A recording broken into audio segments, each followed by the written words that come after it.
Hello friends, नमस्ते। Naresh Ahuja channel पर आप सभी का दिल से स्वागत है। फ्रेंड्स, हम हर बात के लिए दूसरों को जिम्मेदार ठहराते हैं और हमारी नज़र हमेशा दूसरों पर रहती है। तो आज हम एक नज़र अपने पर भी डालेंगे और देखेंगे कि कैसे हम अपना नुकसान स्वयं ही कर रहे हैं। तो फ्रेंड्स, मुझे याद आ रही है एक वो कहानी जो कि हमारे करैक्टर को, हमारी हैबिट्स को दर्शाती है। तो कहते हैं, मैंने सुना है कि एक स्कॉर्पियन और फ्रॉग की स्टोरी है वो। तो बिच्छू और मेंढक की स्टोरी है। तो दोनों एक दिन नदी के किनारे थे, तो एक दूसरे से बात कर रहे थे। तो स्कॉर्पियन ने कहा कि फ्रॉग को कि आप मुझे नदी के पार ले चलिए, मैं आपकी सवारी करूँगा, तो आप क्या मुझे ले चलेंगे? तो फ्रॉग ने बोला कि बड़ा रिस्की है आपको लेके जाना, क्योंकि स्कॉर्पियन, आपको पता है ना, बिच्छू का डंक जब लगता है तो कितना दर्दनाक होता है वो। तो उसने कहा, बोला बिच्छू को कि अगर आपने मुझे डंक मार दिया तो मैं तो डूब जाऊंगा, मैं तो मर जाऊंगा, है ना, मेरा तो अस्तित्व ही खत्म हो जाएगा। तो स्कॉर्पियन बिच्छू कहने लगा कि भाई ऐसी बात तो नहीं है, जैसे हम एक दूसरे को कन्विंस करते हैं, वो भी कहने लगा कि देख, अगर मुझे भी तो इतनी समझ है ना कि मैं अगर आपको डंक मारूंगा और आप डूब जाएंगे, और मैं आपके ऊपर अगर बैठा हूंगा तो मैं भी तो डूब जाऊंगा, हम दोनों ही मर जाएंगे, आप मुझे इतने बुद्धू क्यों समझ रहे हो?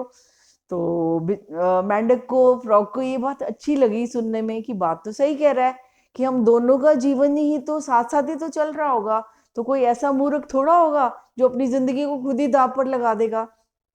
तो उसने बोला कि हाँ, हम चलते हैं। तो दोनों चल पड़े, है ना। अभी नदी के बीच में ही पहुंचे थे, किनारे तक पहुंचे ही नहीं थे, पार हुए ही नहीं थे। तो उससे पहले क्या हो गया कि बिच्छू ने अपनी आदतवश डंक मार दिया उसको। तो उसको इतना पेन हुआ, उसको डंक मारा तो वो नीचे की तरह, पानी की तरह नीचे जाने लगा। तो लेकिन डूबने डूबने से पहले उसने पूछ लिया उससे, स्कॉर्पियो से, बिच्छू से, कि आपने ऐसा क्यों किया? क्या आपको नहीं मालूम कि मैं डूबूंगा तो आप भी डूब जाएंगे?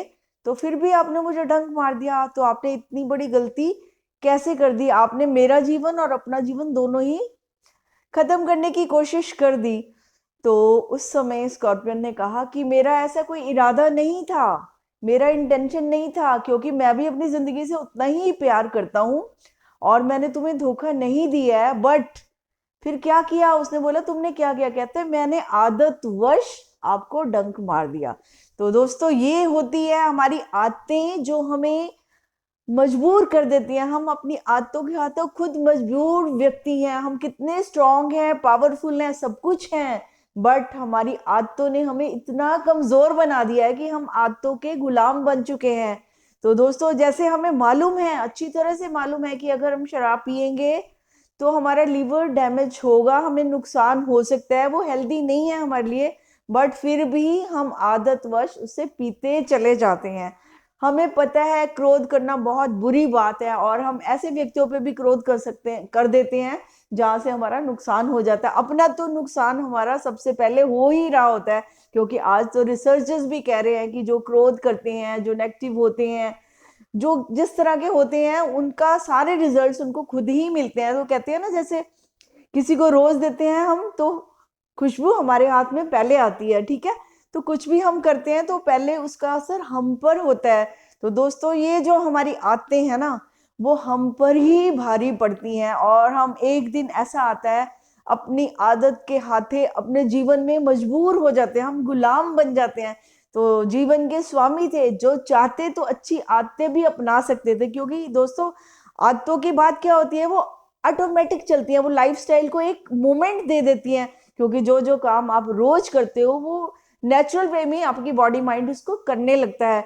तो दोस्तों, जब इतनी बड़ी पावर नेचर ने भी हमें दी है, तो हम क्यों नहीं अपनी बुरी आदतों की जगह अच्छी आदतों को अपने जीवन में जगह देकर बहुत आगे बढ़ सकते हैं। तो जैसे कोशिश, एक बार आदतों को बदलना कहते हैं बहुत मुश्किल होता है, लेकिन ऐसा कोई काम नहीं है कि जो हो नहीं सकता। ये तो कोई मुश्किलें तो बहुत बड़ी बड़ी भी होती हैं, ये अगर संकल्प हम ले लेते हैं कि हमें अपने आप को ऑब्जर्व करते हैं कि मेरी आदत मुझे कितना नुकसान पहुंचा रही है, कैसे मैं अपना नुकसान खुद ही कर रहा हूँ, दूसरे तो बाद में करेंगे, लेकिन वो तो उस पर मेरा कंट्रोल भी नहीं है ना। मैं उनको इतना जबरदस्ती रोक भी नहीं सकता, लेकिन जब मैं खुद को तो कंट्रोल कर सकता हूँ, खुद को तो रोक सकता हूँ, खुद को तो मैं ऑब्जर्व कर सकता हूँ कि मेरी जिंदगी में मेरी आदतों की वजह से मुझे क्या क्या नुकसान हो सकते हैं, ये मैं आराम से देख सकता हूँ। और जब देख लूंगा तो मैं उसके लिए कोशिश भी कर सकता हूँ, और कोशिश तो करनी भी चाहिए। अगर कोई मेरा कोई अगर नुकसान होता जा रहा है, तो फिजिकली भी जब हमारे घर में कोई भी नुकसान होता है, हम इमीडिएट कहते हैं कि इसका फौरन इसको ठीक कराइए, मिस्त्री को बुलाइए। कोई भी डैमेज होता है हम कहते हैं जी नहीं, जल्दी से इसका इलाज कीजिए। तो दोस्तों, हमारा जीवन इतना सस्ता नहीं है कि इसको लाइलाज छोड़ दिया जाए। तो इसका इलाज भी हमें बिल्कुल टाइम से करना चाहिए, और कल कभी आता नहीं है। उसका इलाज आज और अभी से ही हमें शुरू करना है, ताकि अपनी आदतों से हम खुद भी परेशान ना हो और दूसरों को भी जाने अनजाने में हम परेशान ना करें। जैसे कि बिच्छू ने फ्रॉक को कर दिया, अब चाहे इंटेंशन नहीं भी था, लेकिन जो हमारी आदतें होती हैं वो जाने अनजाने दूसरे को हर्ट करती रहती हैं। हमारा नुकसान तो पक्का ही पक्का 100% है, बट साथ में हम दूसरे को भी डुबो देते हैं, उसको भी हम नुकसान बन जाते हैं, जबकि उसका कोई कसूर भी नहीं होता।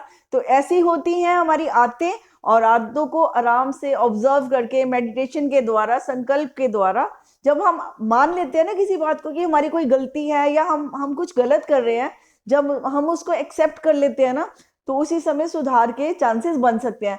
लेकिन जो लोग अपनी मानते ही नहीं है कि हम कुछ गलत करते हैं, अपनी आदतों को देखना ही नहीं चाहते, किसी के कहने पर भी वो देखना ही नहीं चाहते, तो वो कभी भी नहीं सुधरेंगे। वो नुकसान सह रहे हैं और नुकसान लोगों को भी दे रहे हैं, तो उनके जीवन में कभी फूल नहीं खिल सकते। फूल खिलाने हैं तो जीवन आपके हाथ में है, आपकी चॉइसेस हैं, आपकी हैबिट्स हैं। जैसी बनाओगे जीवन वैसे ही चलना शुरू हो जाएगा। तो फ्रेंड्स, होप कि हम सब अपनी पावर का सही इस्तेमाल करेंगे, अपनी अच्छी अच्छी आदतें बनाकर अपने सारे सपनों को पूरा करेंगे। तो फ्रेंड्स, आज इतना ही, फिर मुलाकात करेंगे, बात करेंगे। तब तक के लिए नमस्ते and good night, bye bye.